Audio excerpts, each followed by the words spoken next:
3 invités avec nous chaque soir pour décrypter les mouvements de la planète marché. Nathalie Pelleras est avec nous ce soir, DG de 4 Points IM. Bonsoir Nathalie. Bonsoir. Ravi de vous retrouver pour ce démarrage de la saison 3 de Smart Bourse. On a démarré il y a quelques jours, mais on est encore dans cette phase de rentrée où on va pouvoir se raconter nos vacances. Franck Dixpier est avec nous, directeur des gestions obligataires chez Allianz Global Investors. Bonsoir Franck. Bonsoir Grégoire. Merci beaucoup d'être là. Et Nicolas Forest nous accompagne également. Bonsoir Nicolas. Bonsoir. Merci à vous aussi d'être avec nous ce soir. Vous êtes directeur de la gestion obligataire de Candriam. Bon, parole aux obligataires, hein. C'est quand même un marché de référence sous tension aujourd'hui avec les questions d'inflation et de politique monétaire. Qu'est-ce qui vous a d'ailleurs le plus surpris dans les mouvements obligataires de cet été, si on prend juillet et août comme référence, Franck? Est-ce que c'est le mois de juillet où on a vu un rallye obligataire généralisé aux États-Unis et en Europe? Le 10 ans américain passait de 3% à 2,50 à la fin du mois de juillet. Le 10 ans allemand passait de 1,25, 1,30 à 0,80 au plus bas à la fin du mois de juillet. Et puis à l'inverse, on a eu un effet miroir, je vais dire, au mois d'août, avec un 10 ans allemand là, qui est repassé de 0,80 à 1,55. J'ai lu que c'était un des pires mois pour les marchés obligataires dans l'histoire européenne et de la zone euro, de ce point de vue-là. Et puis le 10 ans américain, avec un mouvement d'une ampleur un peu plus contenue, mais qui est repassé de 2,50 à 3,15 au moment où on se parle. Qu'est-ce qui a été le plus surprenant dans ces mouvements de marché ?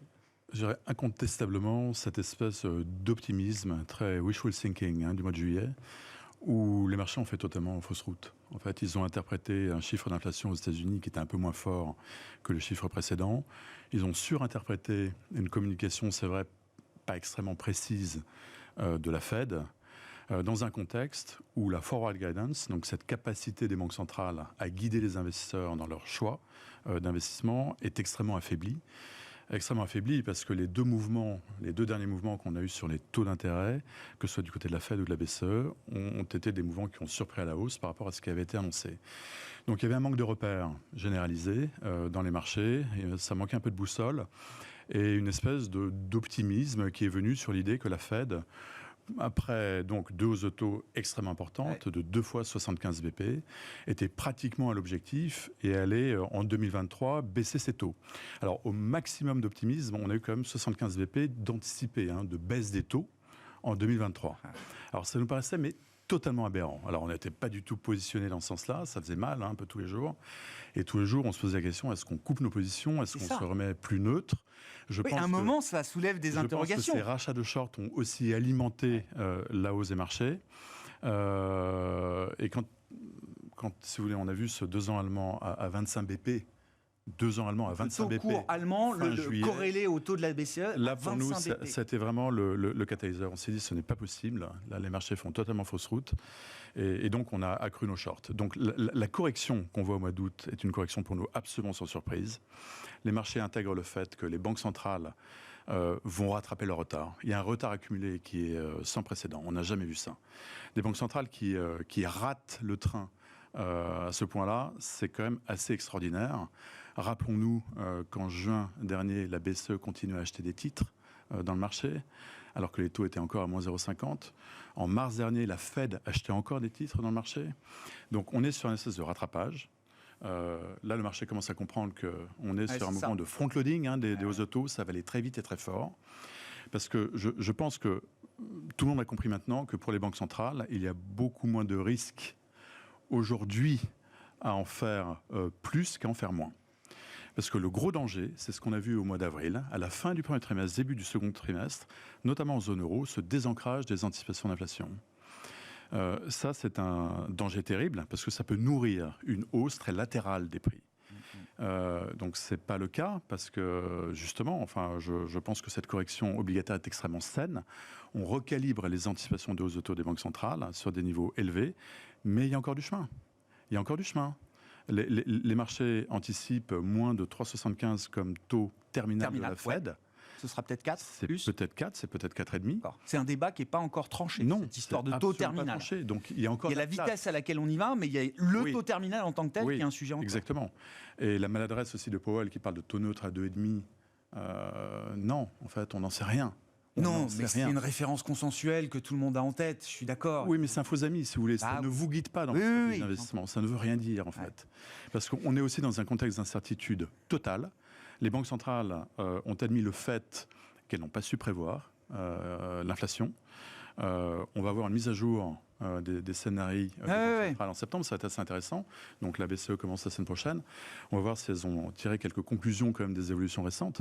Mais c'est un peu une bouteille d'encre. On ne sait pas exactement où va l'inflation, mais ce qu'on sait, c'est qu'elle va durer certainement plus longtemps qu'on ne l'anticipait. D'accord. Et donc la petite piqûre de rappel de Jérôme Powell à Jackson Hole la semaine dernière était quand même nécessaire. Parce que quand même, du point de vue de la Fed, après 225 points de base de hausse de taux jusqu'à présent, si je dis 250. pas 250, 2 fois 75, historique, quelque chose qu'on n'anticipait absolument pas.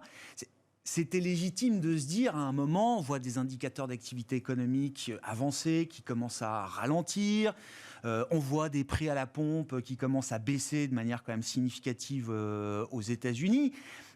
Le marché, sans être complètement complaisant, pouvait se dire, effectivement, peut-être qu'on arrive à un point pivot où il sera légitime de réduire un petit peu le rythme du resserrement monétaire. Je traduis un peu l'espoir, effectivement, qu'on a eu cet été. Et c'était important que Jérôme Powell recadre les choses en disant non, c'est certainement pas terminé maintenant. Non, c'est pas terminé parce que l'inflation se diffuse. Alors, le rythme de diffusion, c'est vrai qu'on l'observe plutôt ex post. Donc, on regarde de très près le PCI, donc le déflateur de la consommation des ménages aux États-Unis. Le dernier chiffre était en juin, 4,7%. Le core PCI, c'est très élevé. C'est très élevé parce qu'aux États-Unis, on a quand même une croissance des salaires. Et donc, le but, c'est casser la croissance pour peser sur l'emploi, pour enrayer cette spirale inflationniste sur les salaires. Et donc ça, c'est l'agenda des banques centrales. C'est beaucoup plus vrai pour la Fed que ça ne l'est pour la BCE, mais plus l'inflation s'installe sur des niveaux, plus on a cette diffusion des prix. On a du mal, Nicolas, à se défaire de cet espoir du pivot Dovich. Il y aura un moment un pivot. Enfin, je veux dire, on ne va pas monter les taux éternellement. Donc ce pivot, il arrivera à un moment ou à un autre. Donc le marché est quand même légitime d'en discuter. Et c'est vrai qu'après chaque jumbo hike, chaque hausse de taux spectaculaire, on repose le sujet sur la table en se disant cette fois peut-être que ça y est, cette fois peut-être que le pic inflation est dépassé. Visiblement, encore une fois, on se trompe à chaque fois à présent avec cet espoir et ce narratif. Oui, je reprendrai ce qui a été dit. On se trompe comme les banques centrales se trompent. Quand je dis on, c'est oui. Et vous le avez consensus de vous marché. Avez raison de parler de la forward guidance. Je voudrais revenir juste sur l'épisode de juillet parce qu'en effet, je crois qu'il a surpris tout le monde. Vous avez bien décrit ce qui s'est passé. Ce que je trouve quand même intéressant, c'est que après cette hausse de la BCE qui a été un peu plus forte qu'attendue, finalement, ils ont fait les 50 points, ça a été le moment où les investisseurs sont revenus. Et donc, il y a un espoir, en fait, des investisseurs. Je trouve ça intéressant parce que ça montre quand même que quand le positionnement est extrême, les investisseurs sont prêts à revenir. Donc, de ce point de vue-là, peut-être une leçon intéressante à retenir. S'il y a des nouvelles actions fortes des banques centrales, peut-être que ça peut être un élément où vraiment temporairement, on peut avoir les classes d'actifs risqués qui performent un petit peu plus. Et pour le reste, en effet, je rejoins sur la forward guidance, c'était pas très clair. Et en effet, Jay Powell, ici, a clarifié le débat. Il y a 3 points. La Fed est responsable, avant tout, de gérer l'inflation. Ça, c'est le premier point. Le deuxième point, c'est que les anticipations d'inflation, ça a un rôle et qu'il faut éviter qu'elles dérapent. Et le troisième point, c'est qu'en effet, on est prêt à le faire quoi qu'il en coûte, y compris si le taux de chômage monte. La récession ne nous arrêtera pas. Voilà. Par contre, ce qui est quand même intéressant, c'est que depuis Jackson Hole, en réalité, les taux, vous avez décrit, c'est horrible pour l'investisseur obligataire. Welcome back, ceux qui n'étaient pas là en août. En réalité, c'est pas horrible pour l'investisseur obligataire américain tellement. Non. Puisque depuis Jackson Hole, les taux longs américains n'ont pas beaucoup bougé. Non. Donc ce qu'on voit plutôt, c'est un rattrapage de la hausse des taux européens vis-à-vis des taux américains. Et me semble-t-il, ce qui va être très important, c'est de suivre évidemment la Banque Centrale Européenne, ainsi que la Banque du Japon la semaine prochaine. Finalement, du côté de la Fed, il continue de frapper fort. C'est vrai que c'était exagéré d'anticiper des baisses en 2023. Pour autant, on n'a pas non plus un dérapage du côté américain, un dérapage obligataire américain. C'est du côté européen que ça se joue aujourd'hui. C'est du côté européen qu'on va regarder les choses dans les prochains jours. Bon, et alors un mot quand même de la réunion de la BCE la semaine prochaine. Le fait déjà que Christine Lagarde ait envoyé Isabelle Schnabel à Jackson Hole, c'est pas neutre. Ça montre quand même quel choix politique elle a peut-être envie de faire la semaine prochaine. Et le cas des 75 points de base, je dis pas que c'est écrit, mais En tout cas, il se pose avec des arguments qui commencent à s'accumuler. Le dernier d'entre eux étant le print d'inflation qu'on a eu pour le mois d'août. Bien sûr, effectivement, l'inflation qui atteint des niveaux records en zone euro, même si c'est un peu plus bas en France, Oui. c'est très élevé aussi en Italie. Les 75 points, bon, on n'est pas, on joue pas au loto ici, mais c'est vrai que la balance semble plus maintenant en faveur de ces 75 points parce que finalement, quitte à monter les taux, quitte à faire mal, autant le faire vite et rapidement et fort. Et donc l'approche d'une récession devient même un... Les hawks arrivent à tourner l'argument en leur sens en disant si la récession approche, il vaut mieux faire le maximum tout de suite. Je pense, oui, on est à 0, hein, donc il y a quand même de la marge avant d'aller à 1,50. On parlait de terminal rate aux États-Unis. Est-ce que c'est 3,5? Est-ce que c'est 4? C'est quoi le terminal rate en Europe? C'est quoi la croissance potentielle en Europe? C'est quoi non, mais je veux dire, je reviens à ce qu'on a appris aussi à un moment. Je vois bien que l'inflation est à 9, mais est-ce que la croissance potentielle en Europe est très supérieure à 1 ou 1,5 Certainement pas, mais avec des taux à 0, en fait, on était dans un environnement même négatif, un environnement anormal. Donc une normalisation est possible, 75 points est possible. Il faut bien savoir aussi que l'euro, qui est extrêmement faible, est quand même un vrai problème. Je pense qu'un dollar fort arrange largement Powell. C'est vraiment pour moi une bonne nouvelle pour les États-Unis, ce dollar fort. Donc à un moment donné, ils ont intérêt à frapper vite et fort.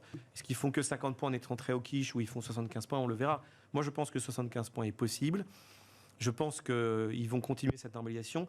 Et c'est dans ce contexte-là où le 2 ans allemand peut continuer à progresser, où les taux européens peuvent continuer à progresser, peut-être même davantage que les taux américains, qui, ça c'est très important, parenthèse technique, mais pour un investisseur européen, c'est pas du tout intéressant si vous protégez de la devise. Ouais. Puisque les taux américains hedgés en euros, c'est plus bas que le taux allemand.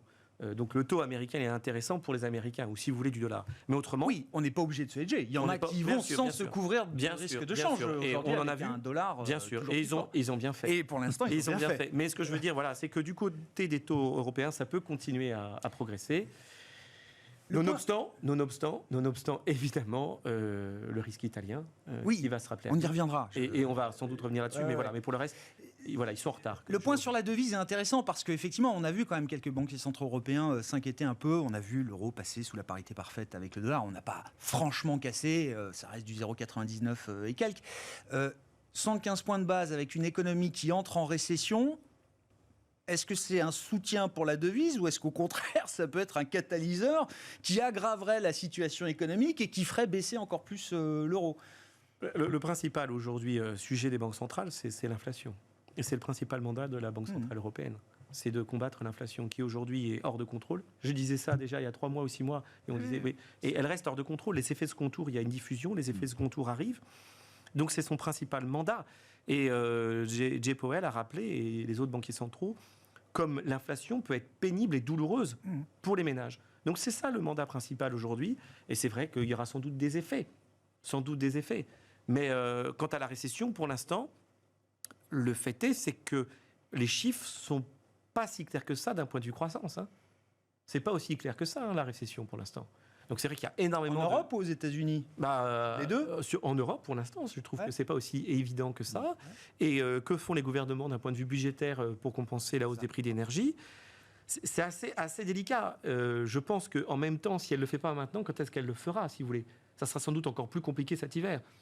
Donc non, je pense qu'ici, elle est à la bourre, en fait. Excusez-moi. Elle est complètement en retard. Elle est behind the curve. Elle doit rattraper son retard. Et la baisse de l'euro est quelque chose de très... quand même problématique sur les anticipations d'inflation à long terme, sur sa crédibilité. Elle doit le faire. Et après, elle devra gérer les conséquences, comme d'habitude. Le marché anticipe que la BCE ne s'arrêtera pas à plus 0,75 de taux directeur. Elle continuera. Oui, ça... Oui. Je pense que les 1,50 sont tout à fait possibles comme taux directeur pour la Banque centrale européenne. Voilà. C'est tout à fait envisageable. Après, il y a la grande question du bilan, puisqu'on n'en a pas parlé, c'est technique, mais il y a le bilan de la Fed où il y a un peu le point, qu'est-ce qu'ils vont faire sur leur réduction du bilan, sachant qu'au mois d'août, les chiffres ont été un peu en deçà de ce qu'on pourrait anticiper sur la réduction des bilans. Et du côté de la Banque centrale européenne, là, c'est le flou artistique complet. Certains parlent même de réduction du bilan, alors comme vous le suggériez il n'y a pas longtemps, ils achetaient. Et puis, ils ont mis un nouveau mécanisme. Donc, pour l'instant, c'est assez flou. Oui. Si les hawks ont encore la main demain, oui, la réduction du bilan de la BCE deviendra le prochain sujet sur la table. Nathalie, votre été. Non, mais alors parlons peut-être un peu du marché action aussi. Pas immune du marché obligataire. Non, mais voilà, mais les marchés actions sont guidés en grande partie par les mouvements des marchés obligataires. Mais c'est vrai que sur les actions, jusqu'à mi-août, c'était un été parfait. Et puis depuis 3 semaines, là aussi, la parenthèse se referme de manière un peu brutale. Je peux revenir parce que je trouve que c'est vraiment exactement ce qui s'est passé. C'est-à-dire qu'on est toujours en train de se focaliser sur pourquoi ça baisse autant, alors que la vraie question, c'est pourquoi ça fait autant monter au mois de juillet. 6 semaines on ne se pose jamais les questions. Quand les marchés montent, on la pose. On prend, Si. en fait, ouais. mais dans les faits, et donc je suis entièrement d'accord avec ça, il y avait un engouement, un effet en fait de phénomène de hausse en ampleur qui était pas vraiment justifié, même sur les marchés actions, même sur des thématiques qui avaient beaucoup souffert. Il y avait un seul facteur, un vrai facteur de soutien, parce qu'il y a les vrais et puis il y a les fakes. Les fakes, c'est à l'anticipation, attention, l'espoir qu'on rentre en récession, donc il y a un pivot, donc... Alors qu'il y avait quand même un vrai soutien en termes de publication de résultats. On a eu 7 saisons de publication de TAC qui, globalement, ont été assez, de façon générale, on a plus eu de bonnes surprises que de catastrophes. Pourquoi, encore une fois? Parce que les effets aussi vicieux des dommages collatéraux de ce qui se passe, ça attaque pas le carnet de commande, ça attaque pas la top line, ça va attaquer plus les marges et c'est un peu plus long à venir. Donc les craintes, on commence à les voir maintenant. Une fois que les publications sont passées, on passe aux suivantes. Et là, c'est beaucoup moins rigolo. Parce que, honnêtement, quels vont être les moteurs encore de soutien de marge d'entreprise sur le T3 et encore plus sur le T4. On a révisé à la hausse en Europe, après les publications du mais ça, de toutes les manières, globalement... Et y compris sur 2023. Moins aux États-Unis, mais en Europe, c'est quand même le mouvement que j'ai vu en matière de révision des analystes sur les perspectives bénéficiaires. Parce qu'il y a toujours un peu ce jeu dans les marchés actions qui est que on ne sait jamais de l'œuf ou la poule, qu'est-ce qui tire? Est-ce que c'est l'extension des multiples, la réduction des multiples, ou bien l'extension et la réduction des prévisions de croissance des IPS? Et comme les marchés avaient beaucoup aussi monté et que ça faisait du bien au marché aussi de monter, qu'il faut alimenter cette spirale. Il y a une partie des révisions IPS qui sont une alimentation aussi d'optimisme pour justifier le fait de dire bah oui, est-ce qu'on n'est pas prêt à payer un peu plus cher? Et donc pour être prêt à payer un peu plus cher sans inflater les multiples, il faut augmenter. Réviser les bénéfices à la hausse. Exactement. De la même façon que quand on rentre dans un scénario. Mais il y a un effet reflet hein, quand on est dans un scénario totalement risk-off, où on voit tout ce qui est noir, les EPS sont revus en baisse. Donc il y a un peu un équilibre. Après, quand on regarde, on en a discuté juste en amont, la problématique qu'on a aujourd'hui sur les marchés actions, c'est qu'on n'a pas les mêmes repères que les marchés obligataires, parce qu'on n'a rien de bien mathématique par rapport au niveau de taux d'intérêt. Il y a un aspect psychologique aussi très important sur les marchés actions. Et on a besoin, je vous dis toujours, de visibilité. Qu'on paye sur les marchés sont prêts à monter et montent durablement quand la visibilité est là. Même si la visibilité n'était pas bonne, c'est pas grave, on sait ce qui va. Oui, même dans un environnement compliqué, médiocre, volatile. Si on a un peu de visibilité, ça permet de construire des choses. Ou bien au moins une échéance. Et là, en fait, le marché n'a ni repère historique, parce que globalement, tout ce qui s'est passé dans le passé, on n'avait pas exactement la même conjoncture qu'aujourd'hui, ce n'était pas les mêmes pays, ce n'était pas les mêmes devises, ce n'était pas les mêmes rapports géopolitiques. On n'a pas de visibilité sur les échéances de quand est-ce que seront terminés ces problèmes. Le gros étant en Europe, le conflit en Ukraine. Et ça, on ne sait pas si c'est plusieurs mois, plusieurs années. Et donc, la durée de cette pression sur les prix matières premières agricoles, on ne sait pas quand est-ce que ça se terminera. Les problématiques climatiques qui ont rajouté, encore une fois, parce que de la sécheresse, les problèmes donc de dichotomie entre l'offre et la demande, ça aussi, ça a impacté l'inflation sur les prix. Donc ça, on ne sait pas quand est-ce que ça... L'effet Chine, parce que la Chine, est-ce que la politique zéro Covid, est-ce que ça va continuer ou pas? Et si ça continue, et s'il referme tout, c'est encore un moteur de croissance de moins. Donc en fait, il y a beaucoup de questions. La situation politique, géopolitique en Italie aussi, c'est d'autres éléments. Donc il y a beaucoup de facteurs d'incertitude et sur lesquels on n'a pas d'échéance sur quand est-ce qu'on aura la réponse. Au moins, quand on attend que la condition des banques centrales, on sait la date de la réunion, on sait quand est-ce qu'elles vont annoncer. Là, il n'y a pas ça. Il n'y a pas ça. Donc, ce tableau, c'est pas pour nous, c'est vrai qu'il y a beaucoup de zones d'ombre. Et c'est logique que quand il y a des zones d'ombre, encore plus avec un contexte de hausse des taux et donc de dégonflement des valos, que les marchés actions soient beaucoup plus difficiles, ou en tout cas sur lesquels c'est pas du momentum qu'il faut acheter. C'est-à-dire que c'est vraiment encore et toujours ces pans de la cote qui sont assez immunes à la conjoncture. Alors, qu'est-ce qui est immune à la conjoncture ? Tout ce qui a de la visibilité, de la croissance de marque, une capacité à distribuer des dividendes, donc des grosses et belles valeurs. On voit la grosse différence entre tous secteurs confondus, entre des mid-cap ou des big, qui ont des gros bilans, qui ont des capacités financières, qui peuvent en fait manœuvrer. Ouais, traverser des périodes compliquées, de vache-maigre. Ouais. Et on est prêt à payer une prime à cette visibilité. Et donc aujourd'hui, payer 30 fois une valeur, il y a 6 mois, c'est beaucoup trop cher. Mais si elle a une croissance, une fille, qui fait qu'il y a cette visibilité, le marché est prêt à la payer. Donc il y a un énorme écart qui va se créer en termes de valorisation entre des valeurs avec beaucoup de visibilité et celles un peu plus cycliques. Et ça, il faudra du temps pour que ce soit corrigé. Et on le voit dans les performances qu'on a eues récemment, qu'on posait des questions sur le mois de juillet et sur le mois d'août. Il y a quand même des secteurs qui ont réussi en fait à résister sur le mois d'août. Et on a un peu de tout en fait dedans. Alors bien sûr, il y a l'énergie. Oui. Malgré le fait que dernièrement ça a baissé, mais ça a quand même coûté. Mais par exemple, tout ce qui est biotech, les biotech... Revenus du fond du trou, les biotech. Hein. Mais encore une fois, parce que dans ces biotech, il y a des grosses biotech rentables, comme vous savez, la tech rentable, toute la thématique de la transition énergétique, parce que là aussi, il y a eu des plans de voter, de soutien, et donc là, il y a un et il y en aura peut-être plus encore demain. Exactement. Il y a un fondamental derrière qui fait que on peut se projeter. Les problématiques, et en plus les problématiques qu'on a en ce moment, vraiment plus en Europe sur les problématiques énergétiques, vont encore, comme vous dites, accentuer ces plans d'investissement sur ces secteurs-là. Donc, et en plus, dans cette transition énergétique, vous avez beaucoup de utilities, beaucoup d'heures sur lesquelles, justement, ce sont des valeurs de rendement, avec du dividende. Donc, il faut être très patient sur les marchés actions, être très diversifié en termes d'exposition sectorielle. Il n'y a pas de secteur sur lequel il ne faut pas être. Ça, on n'est pas sur... Oui, on a vu, le luxe a repris 30-40% par exemple au cours du mois de juillet, par exemple, à Paris. Voilà, c'était pas des valeurs qu'il fallait avoir sur les 6 premiers mois de l'année. Non, mais par contre, ça répond vraiment à ce côté résilience, capacité, des marges très importantes et une capacité à pouvoir avoir un retour sur capital investi, en fait, qui est important. Donc la diversification sectorielle, elle reste de mise, mais privilégiée encore aujourd'hui pour les prochains mois, des plus grandes valeurs avec des taux de rentabilité assez élevés. Quoi. Qualité. Je reviens aux enjeux du mois de septembre. Il commence demain. Et alors, ce qui change au 1er septembre, ça va être par exemple le rythme de réduction du bilan de la Réserve fédérale américaine, Franck. On a commencé le QT, Quantitative Tightening, à un rythme modéré. Et là, on va passer en full speed, en pleine puissance, à partir de demain.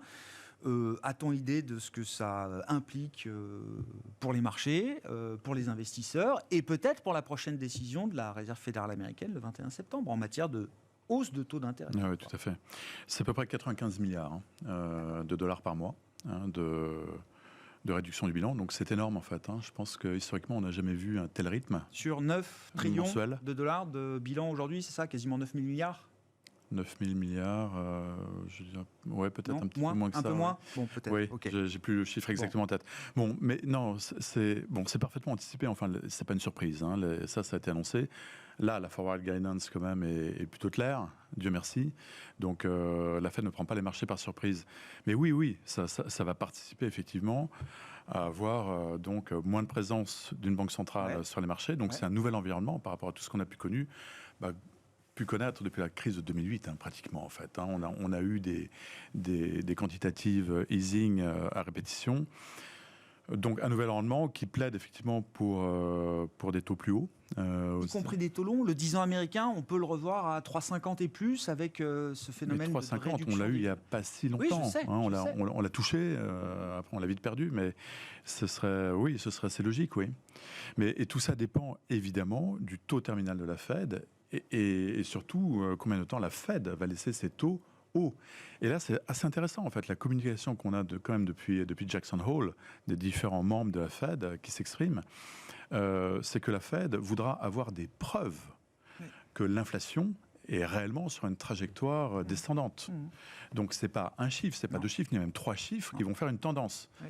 Je crois qu'il faut gagner en patience, en fait. Il va falloir être patient pour ça, et c'est aujourd'hui le message délivré par la Fed. Donc, voir une correction à la hausse des taux longs par rapport même au niveau actuel, c'est pas absurde. Ouais. C'est pas absurde. Mais sans doute beaucoup plus en zone euro, je partage tout à fait votre opinion, qu'aux États-Unis.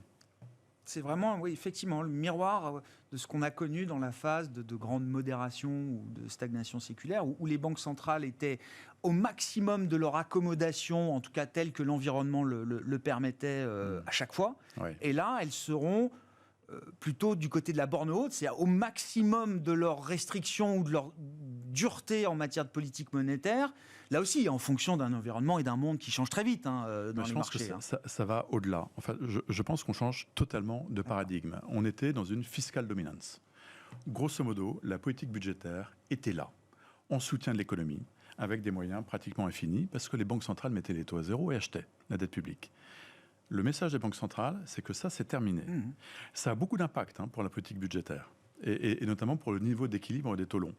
Donc oui, on va rentrer dans une nouvelle phase de marché absolument différente de ce qu'on a pu connaître sur les années précédentes. Et donc la politique budgétaire en Europe, accommodante telle qu'elle est aujourd'hui, c'est pas soutenable. Elle devra être contrainte. Elle devra se régler sur des critères de discipline budgétaire qu'elle avait totalement abandonnés sur les dernières années.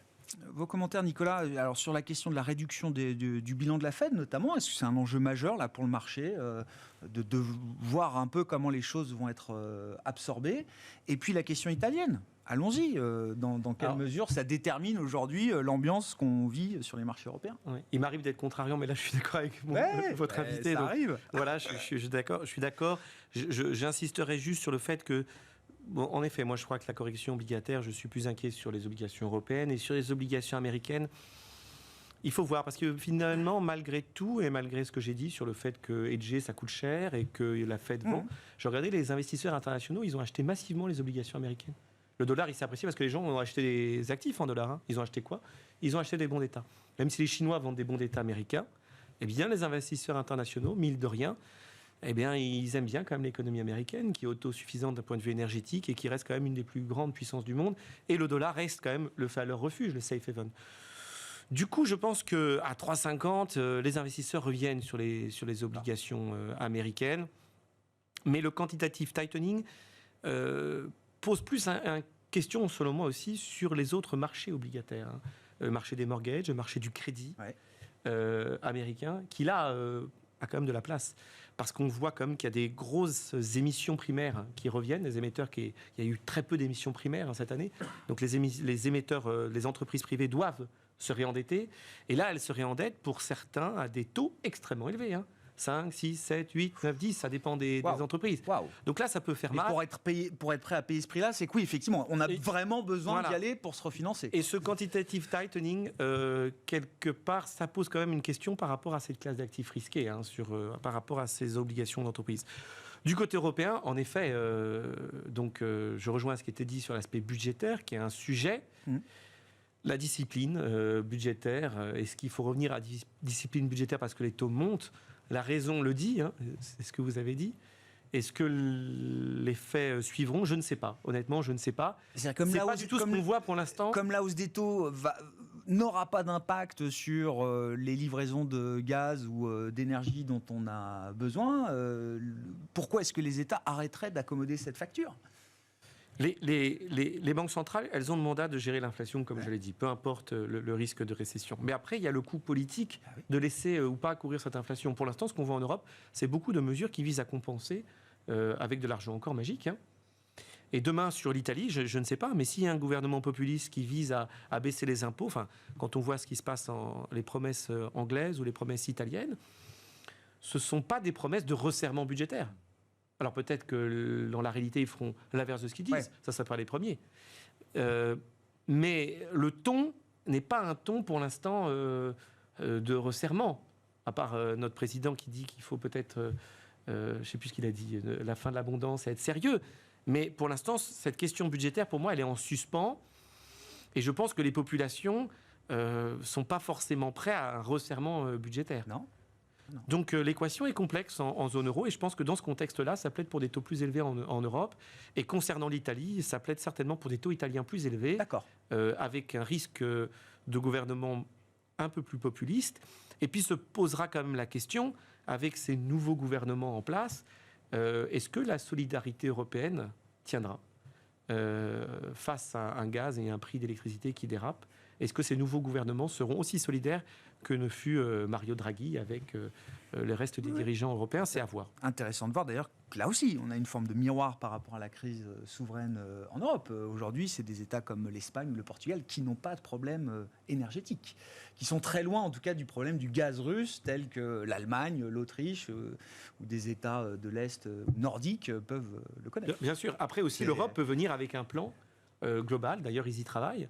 Et voilà, peut-être qu'elle peut nous surprendre comme l'Europe a surpris au temps du Covid. Comment vous traitez la dette italienne chez Allianz aujourd'hui, Franck ? On est sous-investi, Ouais. très très largement en fait sous-investi depuis des mois déjà. Hein. Donc là, il n'y a rien de vraiment neuf. Le TPI, l'instrument de protection dévoilé par la BCE fin juillet, c'est pas quelque chose qui vous a donné un signal non, pas suffisant réellement. Non, parce que les marchés adorent tester de toute façon. Donc on va tester d'ailleurs le seuil de douleur de la BCE, à partir de quel niveau sur les taux relatifs la BCE va intervenir. Donc ça, c'est une inconnue. Mais en termes quand même de garde-fou par rapport à une politique qui serait totalement débridée du côté italien, il faut garder en tête tout de même que l'Italie est le principal bénéficiaire net du plan de soutien donc de l'Union européenne, que ce plan de soutien est conditionnel. Donc ce n'est pas un free lunch. On ne va pas déverser des centaines de milliards d'euros dans l'économie italienne à fond perdu. C'est fait pour financer réellement des investissements structurels, enfin, qui ont pour but de rehausser le potentiel de croissance de l'économie italienne. Donc la marge de manœuvre, finalement, pour ce gouvernement populiste, elle est relativement réduite. Alors tout ça, c'est de la politique, de toute façon, c'est de l'affichage. Il va y avoir sans doute de la volatilité autour de la dette italienne, mais fondamentalement, je dirais qu'on a quand même là un mécanisme de soutien implicite à la raison en Italie qui fait que je ne serais pas si négatif que ça. Mais à voir. Mais à part ça, on n'a pas envie de payer pour voir. Donc aujourd'hui, on est short et on va voir comment ça se passe. Ouais. Bon, en matière de stratégie, alors on l'a déjà un peu évoqué avec vous, Nathalie, mais reprenons effectivement, donc diversification, qualité, là c'est le maître mot qui guide des stratégies, actions notamment oui, pour vous. et puis dans le choix des... parce que dans l'activité de multigestion, donc sur lequel on essaye des fonds, il y a aussi une partie sur des produits plus équilibrés sur lequel, bien sûr, des stratégies autres que actions ont leur place. Et c'est vrai qu'on a eu jusqu'à il y a un an et demi, tendance à avoir des stratégies vraiment très pures, c'est-à-dire on était ou sur du mi-2020, on en a remis un peu le paquet sur ou du pur high yield, ou même de l'investment grade, puisqu'en fait, on avait récupéré du rendement partout. En fait, là-dessus. Et donc, on jouait plus la géographie. Depuis maintenant un an, on est, notamment depuis le début de l'année, on est beaucoup plus sur des stratégies justement obligataires très flexibles, qui ont la capacité à se mettre en sensibilité négative, qui ont la capacité... Il faut tactique parce que, on le voit bien aujourd'hui, c'est quand même très, très délicat d'œuvrer sur du court terme, sur les marchés obligataires, alors que justement le marché obligataire à la base c'est quand même quelque chose de beaucoup plus long en fait. Et donc on aime bien les stratégies sur lesquelles la gestion est basée sur un scénario macro et de taux, mais qui permet un peu tout, de tout jouer en termes de notation, d'échéance. Il faut être opportuniste. Exactement, parce que en fait, on voit ce qui s'est passé récemment, c'est quand même les mouvements sont ultra violents. Parce qu'on est presque habitué sur des marchés actions à avoir du plus 15, moins 15, sur des marchés obligataires, sur du Govies, quoi. En plus, on n'est pas en train de parler de variation sur du corporate à yield ou sur... Sur certaines mesures, on voit une volatilité plus importante sur les marchés obligataires que sur les marchés actions. En tout cas, sur certaines séquences et certaines phases de marché, la vraie volatilité, elle est sur les bonds et les obligations. Avec en plus quelque chose qui s'était passé en début d'année. Alors moi, j'avais plus découvert, évidemment, j'ai en obligataire, ils n'ont pas du tout découvert, mais qui était que quand on avait vu ce marasme qu'il y avait eu sur l'investment grade, non, en fait, l'investment avait quasiment plus baissé Oui. Il y avait le poids des émetteurs russes aussi qui avaient été dégradés. Tu sais, et pourquoi? Parce qu'en fait, dans les il y avait la duration, et donc en fait, on jetait tout avec le bien. Donc tout ce qui était long, c'était pas bon, même s'ils étaient des qualités d'émetteurs top. Et si vous étiez court, mais de pas bonne qualité, c'était pas bon non plus. Donc en fait, c'était lose-lose dans tous les côtés. D'où le besoin d'avoir des stratégies sur lesquelles il y a cette flexibilité et cette capacité à pouvoir adapter les scénarios assez rapidement. Et donc ça, ces stratégies-là, pour moi, aujourd'hui, je pense qu'elles ont une place à avoir dans une poche un peu pour décorréler un peu des marchés actions. Parce qu'il ne faut pas oublier qu'à la base, quand on fait de l'obligataire, en tout cas pour un gérant, pour un construction de portefeuille, l'obligataire, il n'est pas là pour faire un peu moins ou un peu mieux que l'action. Il est là pour avoir normalement une performance un peu décorrélée. Or, depuis des années, avec ces QE, on avait une corrélation du mouvement de tous les actifs. On a oublié, en fait, que c'est pas normal, ça. Que cette situation n'est pas normale. Les marchés obligataires, on a d'autres drivers que les marchés actions. Et on va peut-être retrouver ça, peut-être sur notre positif. Peut-être retrouver... très compliqué, effectivement. On a toujours une corrélation très serrée, et on le voit d'ailleurs, là encore depuis 2-3 semaines, correction du marché obligataire et correction des marchés actions. Alors, il y a la logique qui est par rapport à la hausse des taux et des CF sur les actions, et donc, en fait, les taux montent, donc ma valorisation... Donc, il y a cette corrélation-là, mais au final, on voit que c'est pas que ça, parce que des valeurs qui se payent cher et qui pourraient être pénalisées par la hausse des taux, elles sont bien comportées parce qu'elles ont cette visibilité. Est-ce que l'obligataire protège dans une récession? Si c'est la récession la plus attendue de l'histoire, elle finira bien par arriver. Alors après, la question, c'est quelle ampleur, quelle durée? Est-ce que c'est sévère, modéré, etc. Mais ça vaut le coup d'être quand même positif sur de l'obligataire souverain ou sans risque? Ou est-ce que si les banques centrales continuent de monter les taux, même en période de récession, est-ce qu'on risque pas de se retrouver un peu démunis, y compris sur le compartiment obligataire? Alors, en juillet, nous, on était devenus plus positifs. Là, après le message, la discussion qu'on a, c'est pas le moment. En revanche, d'ici la fin de l'année, moi, je crois qu'il y aura un moment pour devenir positif. D'accord. Et le jour où il faudra mettre son argent quelque part, eh bien, oui, moi, par exemple, investir sur des obligations d'État américaines, je trouve ça intéressant. Parce que malgré tout, où est-ce que vous voulez mettre votre argent? Sur du crédit, sur des actions, sur de l'immobilier? Je pense qu'en effet, si vous avez un taux américain et si vous avez du 3,5% sur différentes maturités, ça va devenir intéressant, 3,5%, peut-être 4%, je ne sais pas. Mais en tout cas, je pense que ça restera, ça constituera plutôt un point intéressant d'achat. Après, il faut voir comment on gère le risque de devise. Et il y a toute une série d'obligations qui offrent aujourd'hui des points d'entrée intéressants. Je pense aussi aux obligations émergentes dont on ne parle pas souvent, mais notamment, par exemple, aux voisins, aux membres de l'Union européenne qui sont voisins de l'Ukraine et qui offrent aujourd'hui, pour beaucoup de certains de ces pays, des taux de rendement assez attractifs et qui sont intéressants. Donc, moi, je dirais qu'au cours des dernières années, les taux étaient bas et on nous disait souvent, mais il n'y a plus rien à faire sur l'obligataire, il faut investir sur les actions. Et je pense que là, les gens vont digérer ça lentement. Et le jour où il faudra revenir, je pense que ça sera en fait un champ fleuri d'opportunités pour le gérant obligataire. Parce donc c'est la rotation à l'inverse. On sortira des actions pour revenir sur l'obligataire. Il y a eu des sorties massives sur l'obligataire en début d'année. Je pense que les gens vont revenir sur l'obligataire. J'en suis convaincu. Parce que vous allez avoir des rendements qui sont intéressants.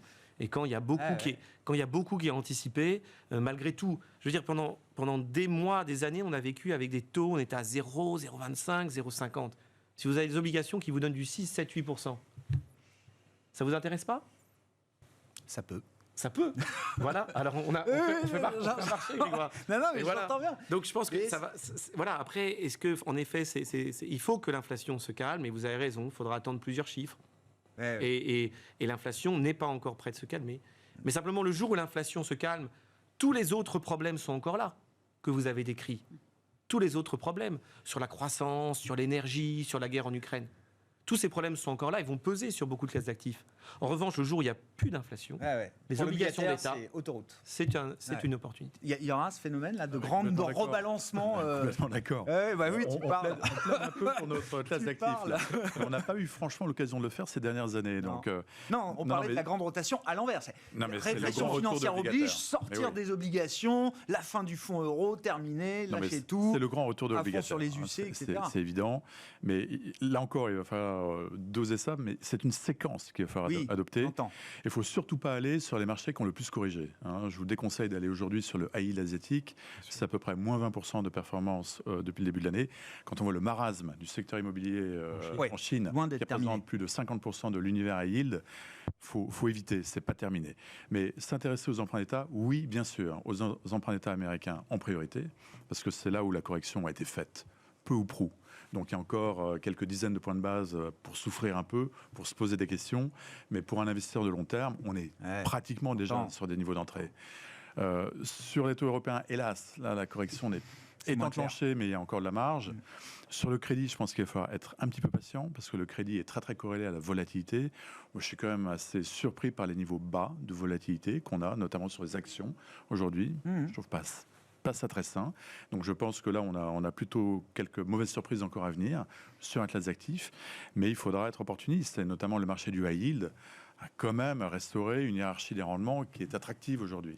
Donc c'est une affaire de patience, encore une fois, mais revenir sur l'obligataire via les emprunts d'État, c'est plutôt malin, quoi. J'aime bien l'idée. Le timing est toujours important, mais difficile. Mais l'idée d'une séquence à respecter, effectivement, il faut garder ça en tête. Merci à vous trois. Merci d'avoir été les invités de Planète Marché ce soir. Franck Dixmier, Allianz Global Investors, Nicolas Forest, Candriam et Nathalie Pelleras, 4 Points IM étaient nos invités en plateau.